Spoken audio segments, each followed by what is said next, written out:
Feito, meus amigos. Terceira parte, então, da aula 15. Então, continuando aqui, né? O que nós tivemos?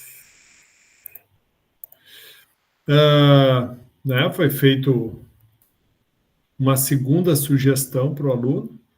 Primeiro, né? Então, ele pegou, né, obteve os balanços, né? Eu já mostrei para vocês o balanço, lembra que é aquele entrou 600, saiu 16 em cima, 584 embaixo. Daí tinha uma segunda proposta, que era fazer o quê? Fazer vocês modificarem o sistema, que foi o que eu conversei com o Bruno antes. Então, você tem que salvar como, né? Então, o que você vai fazer? Tá, aqui está o arquivo, certo? Esse arquivo aqui.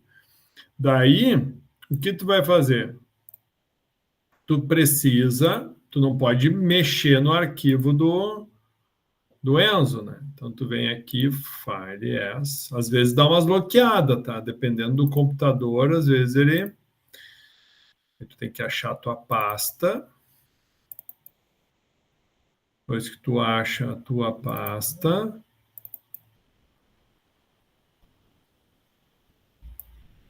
tu vai lá pro aqui, aqui,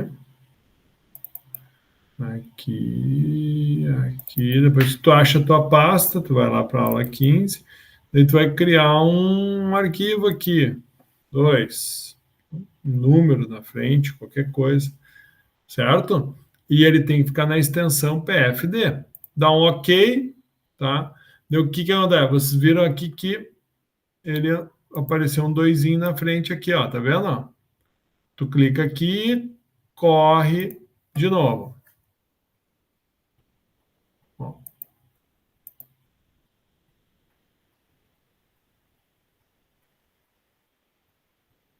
Ele bloqueou. Ninguém não está correndo? Vou fechar, vamos ver se eu consigo abrir ele. Open.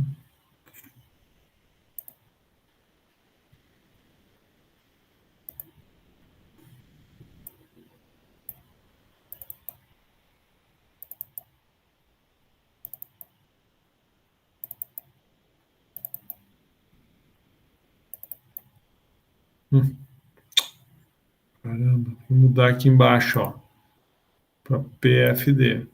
Para mim também não rolou. Ó, agora apareceu. Ó, daí deu. Abrir, ok. Deu o que que tem que fazer? Ó, tu tem que vir aqui. Salvou, né? Corre aqui, ó. Se ele correu direitinho. Não está correndo aqui, ó. Bloqueou total o Enzo. Quando ele bloqueia. Olha. Pode falar. Para mim também não está correndo. Isso. Ele bloqueou, deu tilt na máquina. Então tu tem que elimina tudo. Deleta o que tu tinha baixado aqui, que tá com problema. E vamos de novo. Ó, daí tu vai lá em Sample, tudo o mesmo esquema. Ah, lembre-se, você tem que abrir como executar como administrador.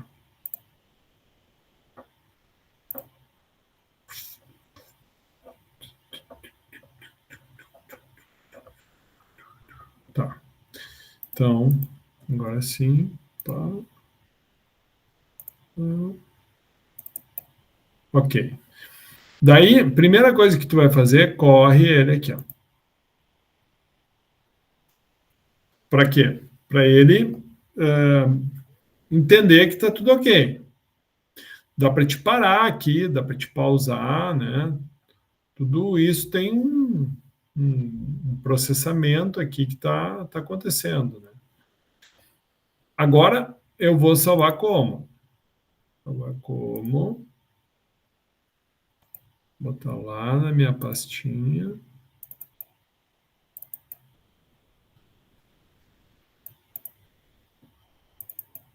Então, é comum, tá, acontecer, principalmente quando tu tem um computador que o processamento dele é ruim, computador mais velhinho, assim, às vezes ele apanha até certas situações de tu não conseguir fazer, tá? Não é incomum isso.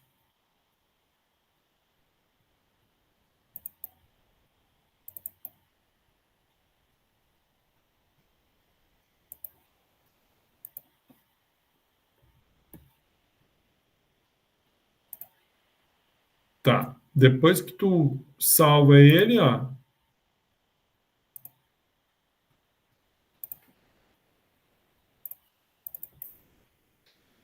Olha que ali tá. Puta que sacanagem, cara.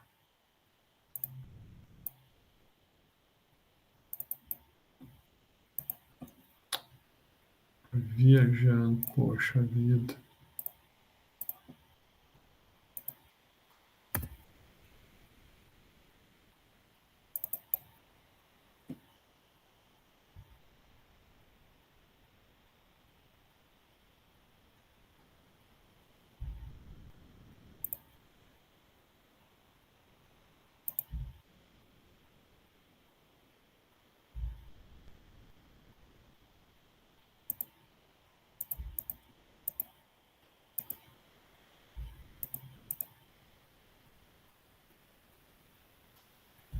Tá.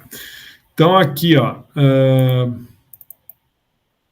Aqui daí eu consegui, né?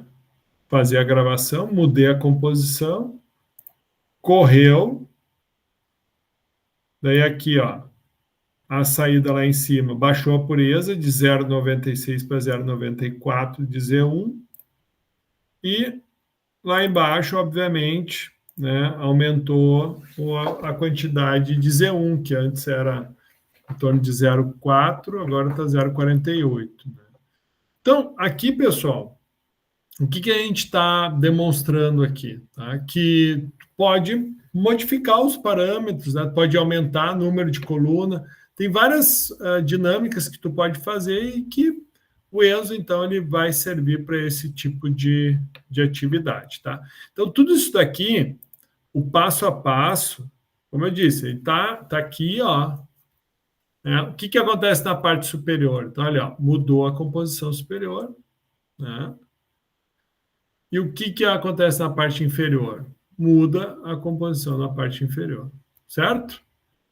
Mudança, obviamente, nas composições de entrada modifica os fluxos de saída. Ok? Pessoal, tudo isso que a gente estava vendo aqui, na prática, seria um equipamento muito parecido com esse. Né? Que tu tem aqui, ó, a alimentação, o feed entrando na coluna.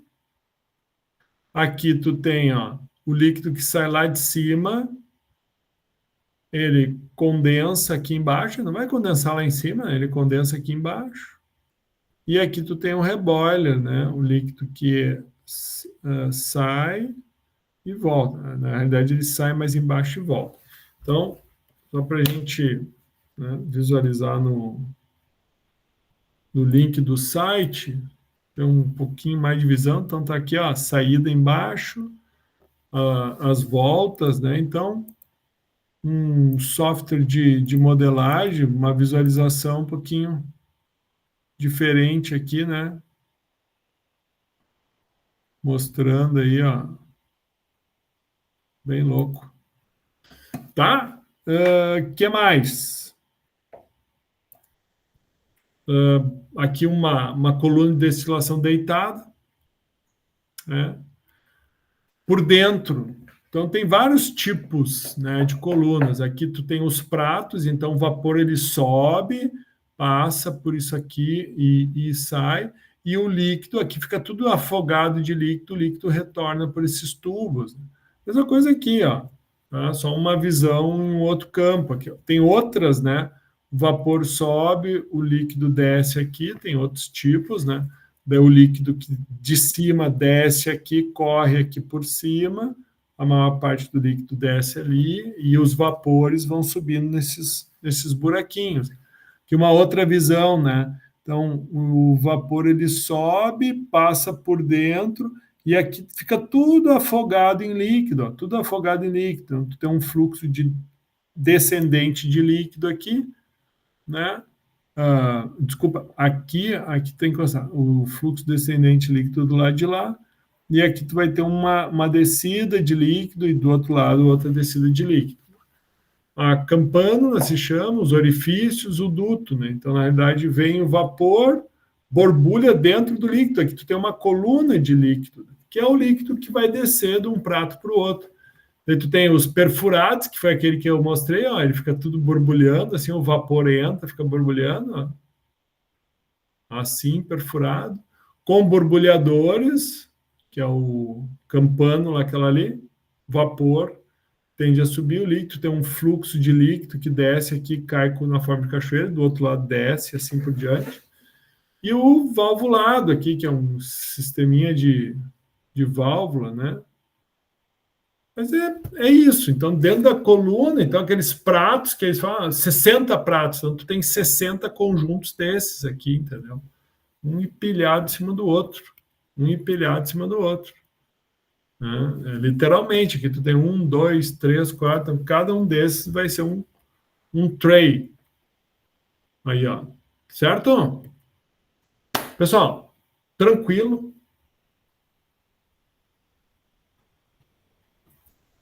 Tem alguém aí? Tem Sim. alguém aí? Tranquilo. Porque o Enzo não tá rolando. Teu Enzo não tá rolando. Ó, semana que vem a gente vai ter presencial. Aí se tu vai tentar rolar. Tu tem a gravação, tu vai tentar assistir. Se até semana que vem tu não conseguir, lá presencialmente a gente se ajuda. O problema é ele fica fechando. Antes É. Quando o computador está com a memória muito cheia ou ele tem uma capacidade de processamento mais baixa, ele fica apanhando assim mesmo, viu? Mas o computador aqui é novo. É novo e tem um processamento bom? Sim, ele tem um i3 dos últimos. Pô, então não sei o que você está fazendo de errado. O meu é i7. Não, o teu tava acontecendo aquilo ali que nem o teu, ele não tava rodando ali, né? Tu falou que o teu é i3, cara. Sim. O meu é i7. Isso aí isso é capacidade de. Então, assim, esse Enzo, ainda mais esse arquivo, esse PF dele é muito pesado. Mas semana que vem a gente dá uma revisada caso não consiga, ok? Bom, na aula passada, vocês tinham que reproduzir o Excel, lembram? Daí tinha algumas perguntas, lembram? E aqui Sim. eu estou apresentando as respostas para vocês, né? Então, lembra que a gente mudou algumas condições, mudou para 2 litros, né? Certo? Era para vocês alterarem o volume do CSTR, né? De cada um deles. E daí, automaticamente, a gente teve, né, digamos assim, conseguimos ter uma conversão maior, certo? Por conta do volume. Então, o que ficou lá dessa atividade, eu vou fazer o seguinte, ó, eu vou deixar para vocês o gabarito aqui, ó, para que vocês possam acessar, certo? Daí vocês confiram para ver se o resultado de vocês foi mais ou menos equivalente. Ó.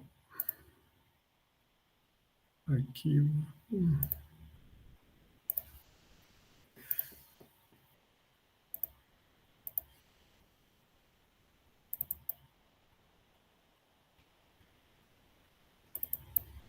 Ó, o gabarito dos 10, tá?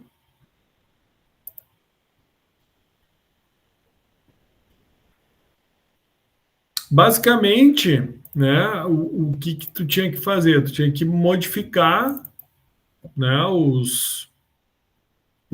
volume do reator. Então, ó, lembrando, na condição anterior, era, ó, condição anterior. Só para fazer um comparativo rápido aqui com vocês. Pegar o resumo lá do ponto a ponto, certo?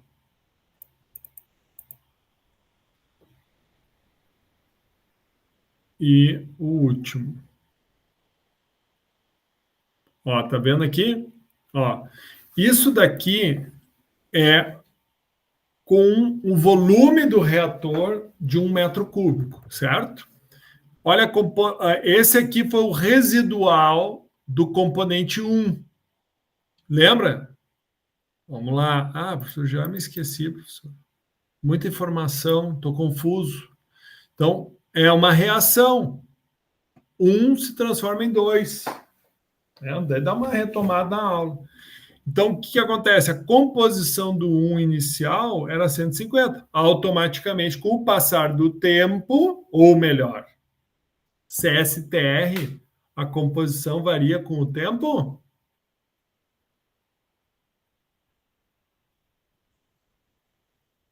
Varia com o que a composição no CSTR? Número de reatores? Exatamente, tá? Então, perfeito. Claro, né? Se tu modifica o reator, vai modificar a composição também, tá? Mas basicamente aqui, ó. Então, quando era um reator de 1 metro cúbico, olha aqui, ó. Lembra, ó? 1 metro cúbico, tá aqui o volume, ó. Aqui, ó. Volume dele, ó, 1 metro cúbico. O que nós tínhamos lá no resumo, ponto a ponto, ó? O último reator ele vai ser com uma composição de 7,54. Ou seja, a concentração do 1. Então, isso vai dar um percentual de conversão. Ele entrou com 150, saiu com 7. É simples, ó, de forma rápida. Ó, puxa vida. Caramba, meu. Ó, 7,459 dividido por 150, ó, tu teve menos um. Então, é o contrário. 150 menos 7,46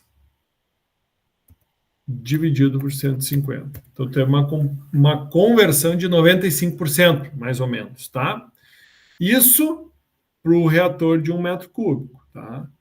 Agora, quando o reator foi de 2 metros cúbicos, tu vai fazer o seguinte, ó, tu vai fazer 150 menos 0,7279 dividido por 150.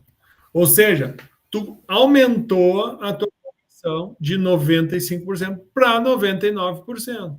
Né? Mas o que aconteceu? Tu manteve os 10 reatores, só que o volume deles dobrou. Pergunta de prova. O que acontece com a conversão se mudar o volume do CSTR? Tá vendo aqui, ó? Mudou para 2. Então, literalmente, vai afetar, com certeza, né? Então, digamos assim, se o reator fosse, para mim ter aquela mesma conversão lá, em torno de 95%, quantos reatores eu ia precisar ter se eles fossem de 2 metros cúbicos? Quantos?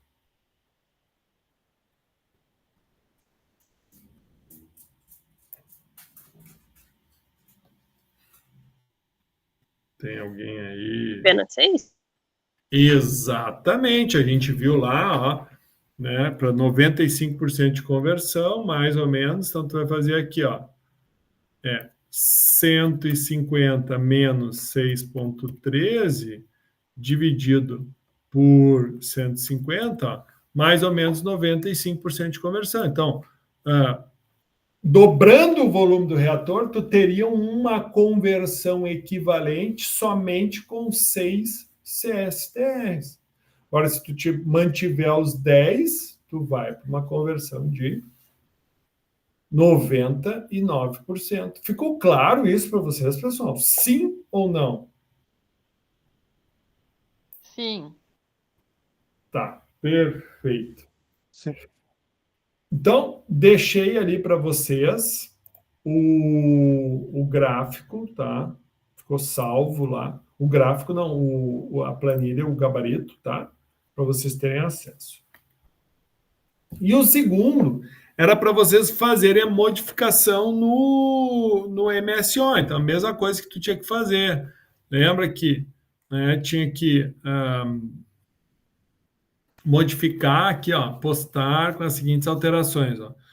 O volume inicial, 25, a concentração de 2 mol por litro. Então, em vez de ser 0,2, era para passar para 2, né?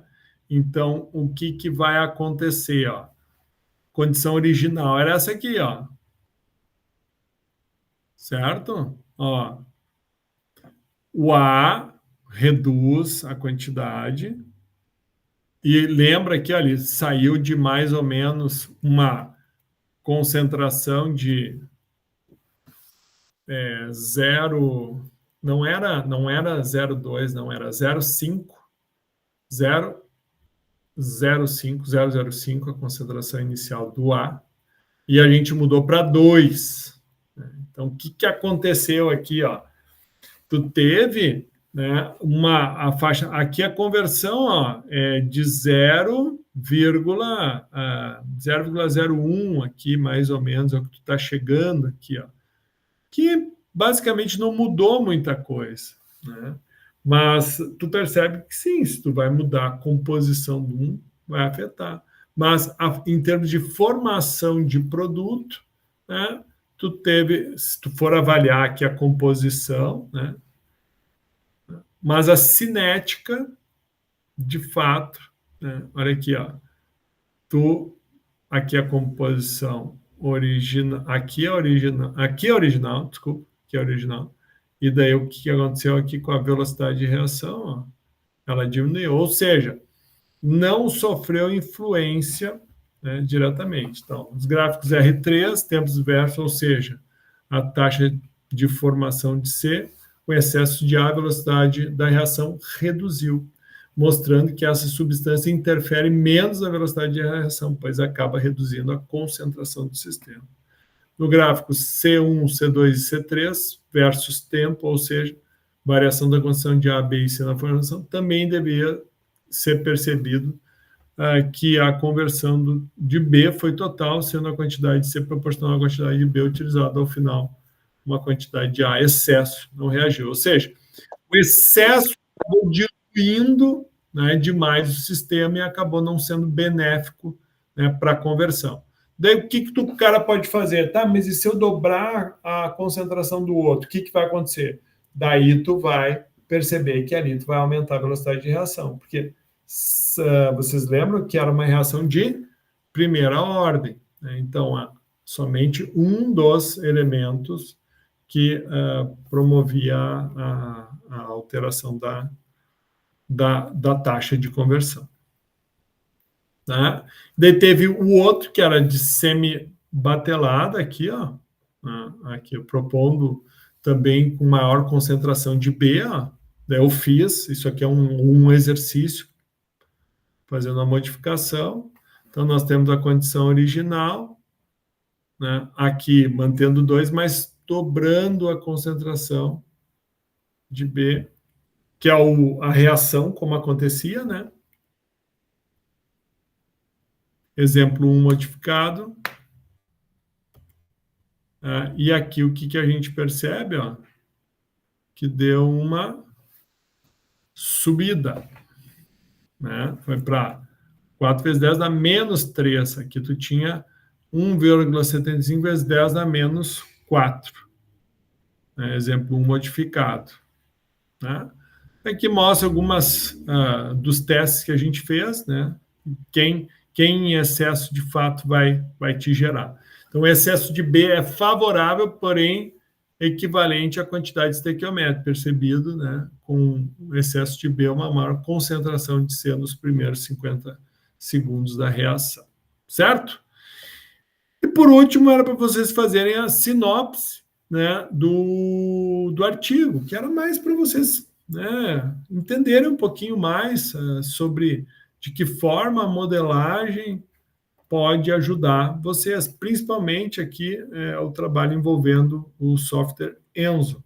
Então, da mesma forma, a polimerização do propeno, então tem todo a configuração de controle, né? Traz as equações, né? De que maneira tu vai ter, e como é trabalhada a linguagem, né? Da taxa de conversão, e aquilo, né? Como conclusão, né? Essa ferramenta de simulação foi utilizada com sucesso. No entanto, exigiu que fossem feitas adaptações em algumas representações do modelo, como a transformação de variáveis discretas em contínuas, né? Então, ele tem algumas limitações, sim, mas ele é uma ferramenta que ajuda muito, e principalmente no entendimento, que nem ele... como é que mudando a concentração de uma substância vai modificar o resultado? Como é que mudando o volume de um reator, de um CSTR, vai mudar o resultado?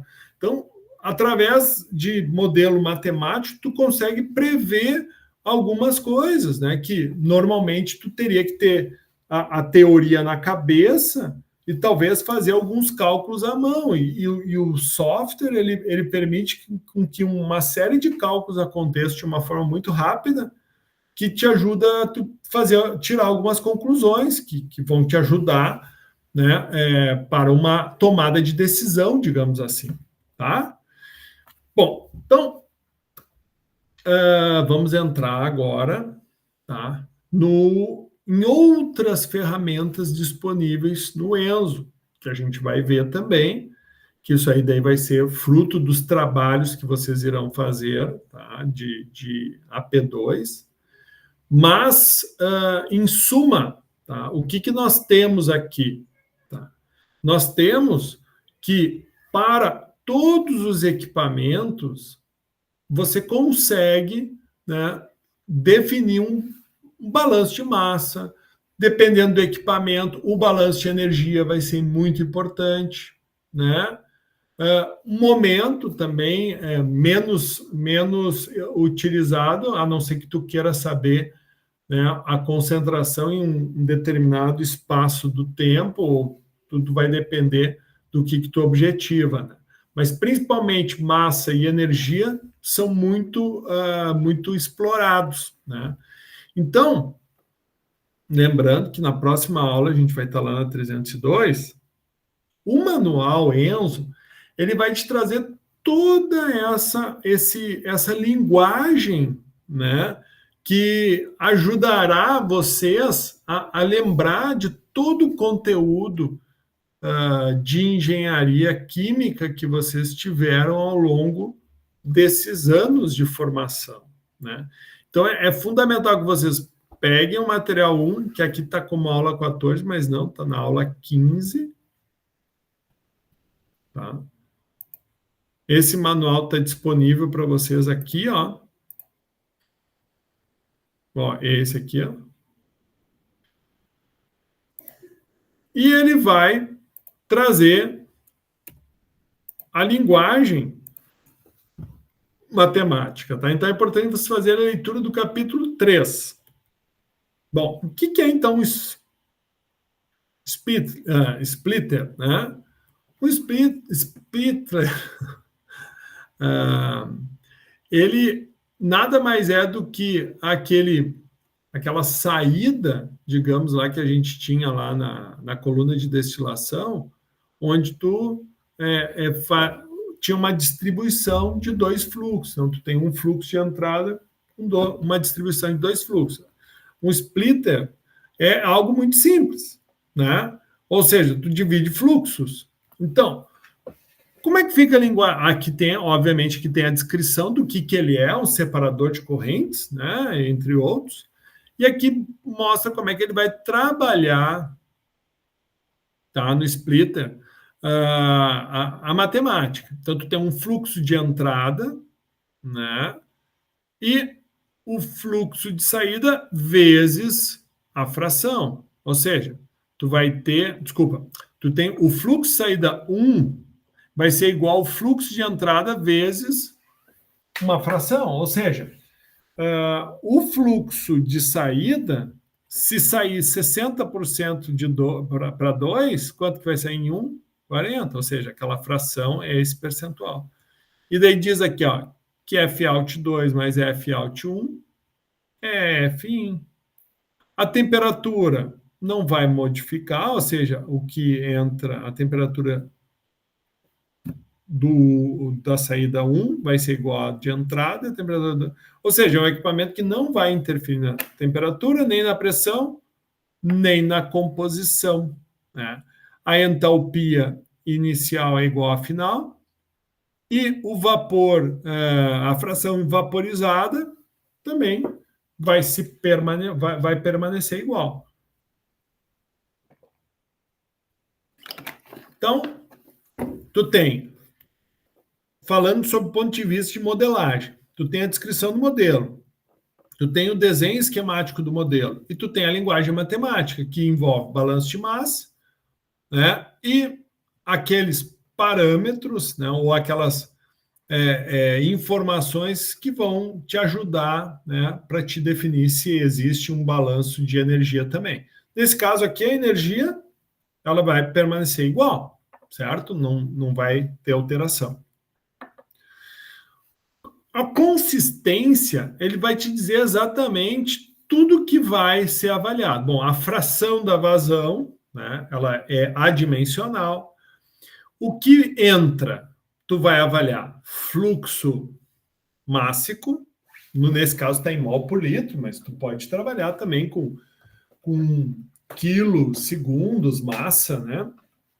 Temperatura em Kelvin. Mas é claro que o Enzo ele define algumas regras, então ele trabalha sempre, né, com fração molar. Então, aqui no caso, mol por litro. Então, vai estar fração molar. Não, ele trabalha com unidade sobre quantidade, definição de quantidade em mols, né, quantidade de matéria em mols. Temperatura em Kelvin, a pressão em atmosfera, composição Z adimensional, entalpia Joule, né, por mol, e a fração vaporizada, que é equivalente, né, a uma adimensional. As saídas, pode ver, a mesma coisa que a entrada, só que com relação ao que está saindo na parte 1, parte 2. Tá? Para contemplar os graus de liberdade do modelo, lembrando, o que é o grau de liberdade? O grau de liberdade ele tem que ser 0 para que o modelo seja válido. Então, tu vai ter 7 variáveis, que é o quê? O fluxo, a temperatura, a pressão, a composição, né, Z, percentual do que sai o que sai em Alt 1 e Alt 2, a entalpia e a fração vapor. Tudo isso daqui, né, tu tem aqui, ó, 6 variáveis aqui. Né? Mas a fração frac fecha a 7. Né? Dentro dessas variáveis aqui, tá, tu tem algumas alternativas, que é a fração de vazão, para te poder modificar, e daí automaticamente, se tu modifica o frac, tu vai ter uma variação no fluxo de saída. Basicamente é isso. Então, tu vai ter uma equação que vai, digamos assim, promover alguma alteração nesse... É o que tu poderia modelar, porque a temperatura não vai ter influência nenhuma. Né? Então, a única coisa que vai realmente influenciar vai ser a distribuição do splitter ali para o lado 1 ou 2. Uma bomba, também muito simples. Né? No caso da bomba, a pressão tu tem um dp, né? Por quê? Porque o que uma bomba faz? A bomba, ela eleva a energia do líquido. Né? De que forma? Por meio do ganho de pressão. Né? Então, tu pode ver, a pressão de saída vai ser a pressão de entrada mais o dp. Quem é que dá o dp? a força motriz, que vai ser a energia elétrica convertida em movimento.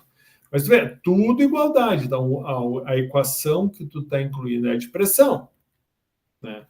Então, o que entra em análise de consistência, né? Obviamente, as propriedades do fluido, o número de componentes que tu vai estar transitando e o aumento da pressão fornecido pela bomba. Então, além da variável descrita acima, o modelo contém as variáveis associadas a cada corrente que entra e sai da bomba. Então, tu tem a corrente de entrada, que vai ter uma pressão de entrada, e tu tem a corrente de saída, que vai ter a pressão de saída. Qual é a contribuição da bomba? É o dP. Né? Então, a carga da bomba, dP, alternativamente o dP pode ser fornecido à pressão da corrente de saída. Né? Então, a utilização desse modelo pode ser visto nos exemplos de colunas de destilação. Então, bem aplicado.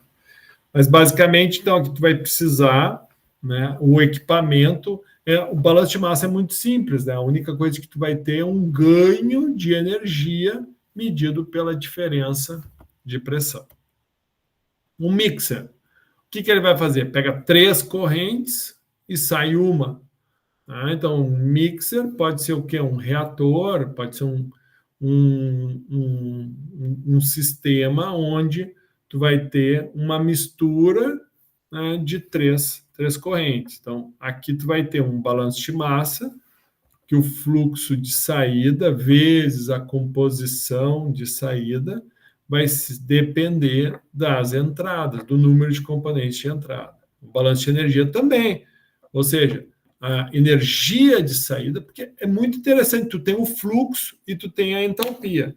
O que é a entalpia? A entalpia é... O que é o F-out? Não é mol segundo? A entalpia é o quê?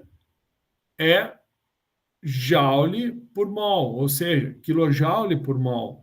Então, tu corta mol com mol, tu vai ter joule por tempo, por segundo, né? Que é a energia que digamos assim, o sistema vai ter. Então, essa energia de saída vai depender da energia do material de entrada. A pressão de saída vai ser igual à pressão de entrada, né, conforme o número de componentes, né? Fração vaporizada vai ser 0, né? Então, tu tem aqui os parâmetros envolvidos no modelo vão ser, então, as propriedades físicas dos fluidos, o número de componentes, o número de correntes de entrada e o número de correntes que possui a mesma pressão da corrente de saída, para ver se vai ter alguma contribuição. Tudo que for N inlet, N componentes. Então, se for 5, então vai ser 5 inlets. Se for 3 inlets. E a saída é uma só. Perdão. E a saída é uma só. E o que vai variar aqui? Tudo que entra vai resultar numa variação na saída. Então, o que tu vai querer avaliar é sempre a tua carga de saída. Esse que é o teu foco. Um tanque de cilindro. Esse aqui a gente está calejado já, né? Que foi que a gente trabalhou tudo. Vocês estão percebendo que o que eu estou mostrando para vocês, pessoal? O funcionamento matemático de cada um dos, digamos assim, dos elementos que vão compor uma fábrica. Então, numa fábrica tu vai usar tanques, numa fábrica tu vai usar bombas, tu vai usar misturadores, tu vai usar, né, distribuição, né, de fluxo em tubulações, e tudo isso vai ter o quê? Propriedades atreladas, vai ter variáveis atreladas, e tudo isso, então, vai servir para te entender matematicamente o todo, que tu pode, obviamente, Aqui eu estou vendo de forma separada, mas ali quando a gente fez o TDE invertido, vocês viram ali que a gente tinha várias partes se conectando.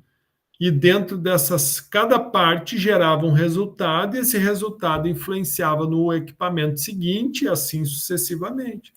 A mesma coisa aqui, tu tem uma entrada e tu tem uma saída.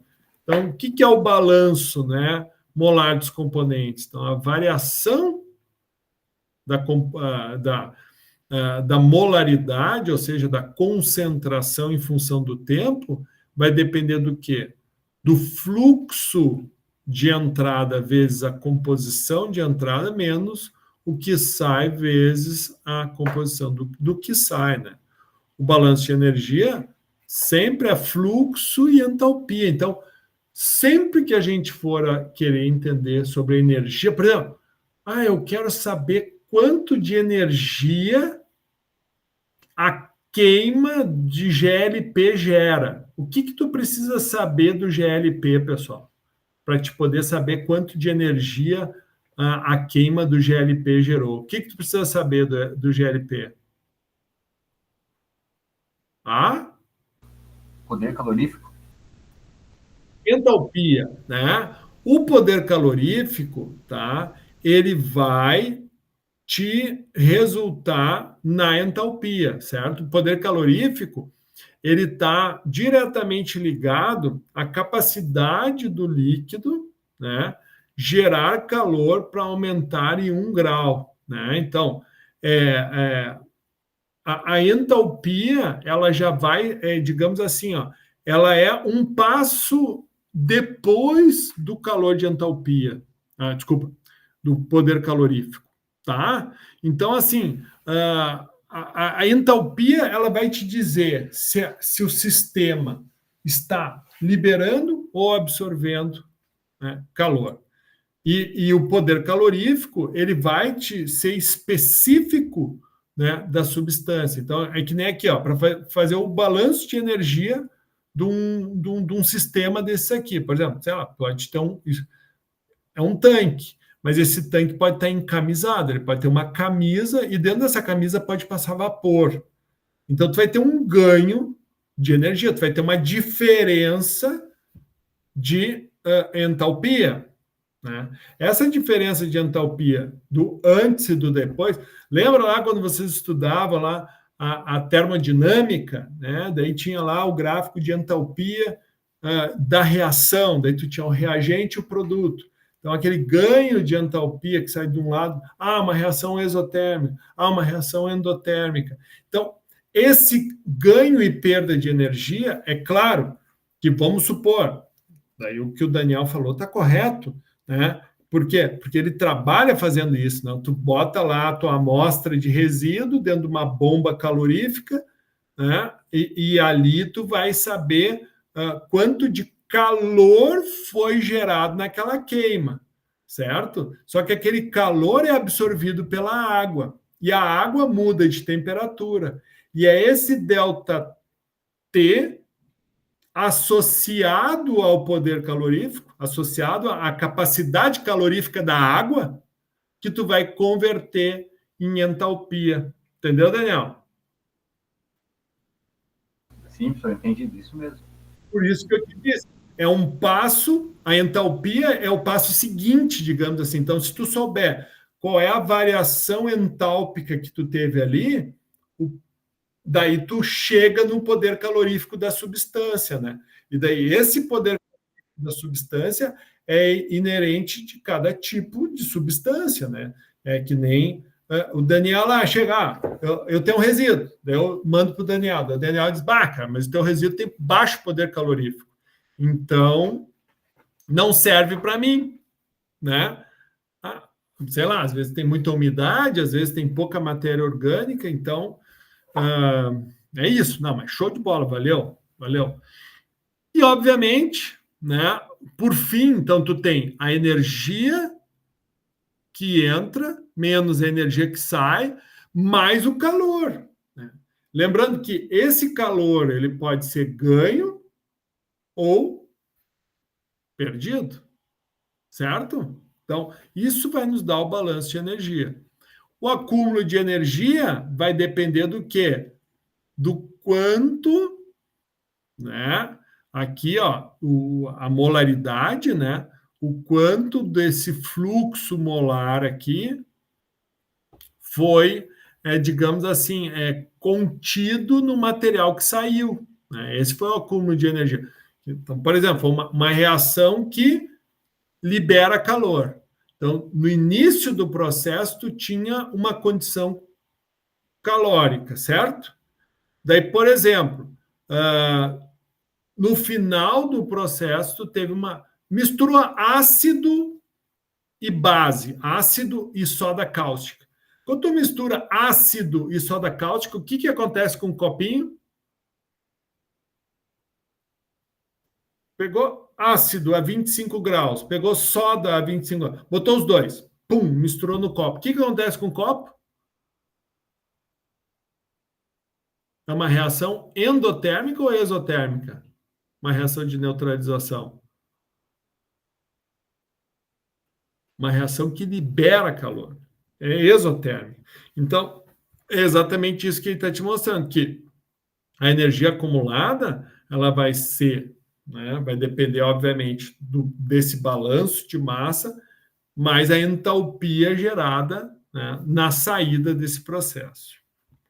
As composições, o equilíbrio mecânico também, né, que tem a ver com a pressão, os níveis de líquido, que vão influenciar nos fluxos de saída, e a fração vaporizada, que o que entra é igual ao que sai. Por quê? Porque a vaporização vai se ter quando se tiver variação de temperatura, né?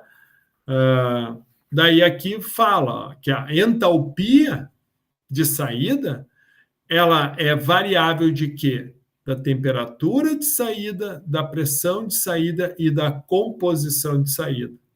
E da mesma forma, a fração vaporizada líquida, ou seja, o que de fato vai fazer com que se modifique a fração vaporizada. Vamos supor, essa água aqui, para poder modificar, né, a água entra aqui, a água sai. Para modificar a condição da água aqui em termos de equilíbrio líquido-vapor, se ocorrer alguma. Se esse reator for encamisado, se tiver uma camisa passando um líquido quente em volta dessa água, vai ou não afetar a temperatura da água aqui dentro? Sim. Se afeta a temperatura da água, vai afetar o quê? Essa propriedade, que é a vaporização da água, né? Que daí é aquela. Daniel, que está fazendo lá termodinâmica, vai lembrar, né? Que lembra que a composição do vapor modifica conforme modifica a temperatura, se mantida a pressão, né? Então, é variável da temperatura, da pressão e da composição líquido, né, do que sai. Dentro da análise de consistência, daí tu tem, ó, todas as informações, né, as propriedades físicas dos fluidos, o número de componentes, a área do tanque, né, e o que são as variáveis. Isso aqui são os parâmetros. O que são as variáveis? A carga térmica, o acúmulo molar de cada componente, a energia, o acúmulo de energia no condensador, né, o volume molar do líquido, o nível do líquido, né, e automaticamente o que vai variar na saída, né, na entrada e na saída. Então, todos esses aqui são variáveis, o fluxo, temperatura, e automaticamente isso também vai afetar a saída. Quantas variáveis tu vai ter? Tu tem 8 variáveis, né? Dentro dessas, né, tu vai ter, ó, todas essas 6, mais a vazão da corrente de saída, mais o calor fornecido. A coluna de destilação com condensador e refervedor, que é aquele exemplo que vocês começaram trabalhando, Então, ele vai te trazer os números de pratos, um condensador com acúmulo equivalente a um estágio de equilíbrio, tá? Um refervedor do tipo Kettler, que equivale a um estágio de equilíbrio. Então, vamos lembrar, se aquela coluna tinha quantos pratos, vocês lembram do exemplo? Quantos pratos eles tinham? 60? 60. E o que ele está dizendo aqui? Que aquele condensador lá de cima equivale a um estágio de equilíbrio, ou seja, mais um prato. Lembra lá em operações unitárias que vocês faziam aquele... Tinham que desenhar quantos pratos teóricos vai ter a coluna conforme, né, o ponto, né? Lembra o dimensionamento que a gente fazia de coluna de destilação? Então, se ele tiver um condensador com acúmulo, equivale a um prato. Então, no caso, aquele exemplo que a gente começou no início da aula, eu falei que ele tinha 60 pratos, mas na realidade equivale a quantos?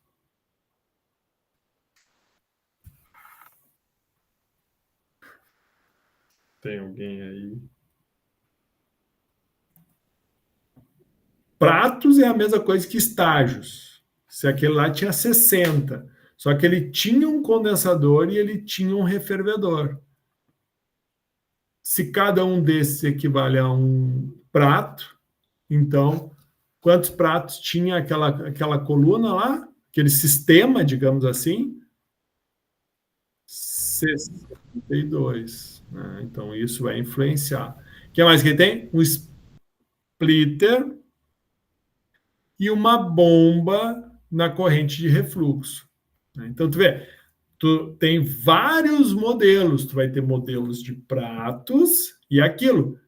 Né? Se tu tiver 20 pratos, aquele modelo vai se repetir, vai ter que ter interconectividade. Lembra lá quando vocês fizeram interconectividade de tanques? Então lá, tinha 12 tanques. Tu não tinha que criar conexão entre os 12 tanques? Tanque 1 por tanque 2 e assim por diante? Tá a mesma coisa aqui. Tá? Então, queridos, eu vi que já estourou nosso tempo. O que fica aí para vocês fazerem um exercício em casa, tá? Vocês já fizeram isso aqui, né? Então, aqui eu tenho as respostas do TDE invertido, que vocês já fizeram, então a gente só repetiu aqui para que vocês, então, pudessem ter uma referência. Pessoal, ficou alguma dúvida?